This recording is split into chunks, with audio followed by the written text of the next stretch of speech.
স্ত্রীর ইচ্ছা পূরণে জমি দখল করে মির্জা আজম গড়েন রংমহল।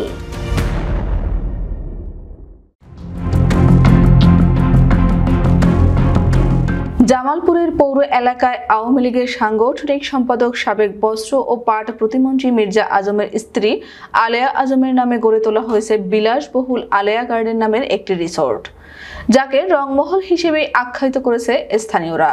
ক্ষমতা হারানোর পর এই রিসোর্ট নিয়ে বেরিয়ে আসছে নানা লোমহর্ষক কাহিনী। জামালপুর ৩ আসন থেকে ৭ বারের এই সংসদ সদস্য দাপট ছিল জেলা জুড়ে। অভিযোগ রয়েছে, দীর্ঘ সময় ক্ষমতায় থাকা সেই এমপির স্ত্রীর নামে প্রায় ৬ একর জমির উপর গড়ে তোলা হয়েছে আলেয়া গার্ডেন। এই গার্ডেনে ছিল গরু ও মুরগির খামার, পুকুর, বিলাসবহুল ভবন। এছাড়া গার্ডেনটিতে করা হয়েছিল ফল এবং ফুলের বাগান। এলাকাবাসীর অভিযোগ, মির্জা আজম ক্ষমতায় থাকাকালে তার স্ত্রী আলেয়া আজমের নামেই গড়ে তোলেন এই রিসোর্ট। তার বন্ধু আওয়ামী লীগ নেতা সোরহাব হোসেন বাবুলের মাধ্যমে এই গার্ডেনের জমি জোরপূর্বক দখল করেছেন। অনেকেই জমির টাকা পেতে মির্জা আজম এবং আলেয়া আজমের সাথে দেখা করতে চাইলেই করা হতো নির্যাতন।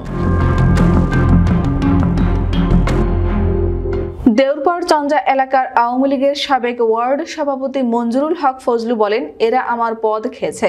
দীর্ঘদিন আমি এই ওয়ার্ডের আওয়ামী লীগের সভাপতি ছিলাম। মির্জা আজম, সোরহাব হোসেন বাবুল আমাকে সভাপতির পদ থেকে বাদ দিয়েছে। আমার জমি দখল করে এই আলেয়া গার্ডেন গড়ে তোলা হয়েছে।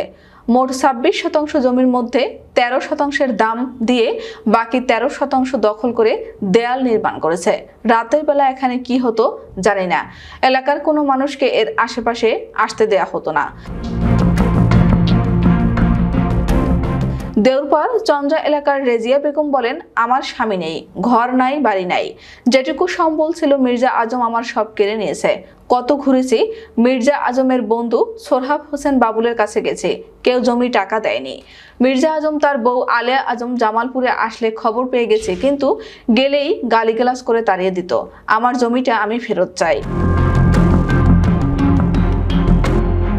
দখলদারিত্ব নিয়ে জামালপুর সচেতন নাগরিক কমিটি সনাকের সভাপতি শামীমা খান বলেন, দখলবাজ যেই হোক, অপরাধী অপরাধী, সে দলের হোক আর যার আত্মীয় হোক, তাদের শাস্তি হওয়া উচিত। বর্তমানে এই রিসোর্টের নিরাপত্তার দায়িত্ব রয়েছেন হাসান নামের এক ব্যক্তি। তিনিও স্বীকার করেছেন জমি দখলের কথা। তার পরিবারের জায়গা জমি নিয়েছেন চাকরি দেবার নাম করে, কিন্তু কাউকে চাকরি দেননি মির্জা আজম। ৫ আগস্ট শেখ হাসিনার দেশ ত্যাগের পরপরই এলাকার বিক্ষুব্ধ জনতা আলেয়া গার্ডেনে হামলা, ভাঙচুর ও লুটপাট করে আগুন ধরিয়ে দেয়।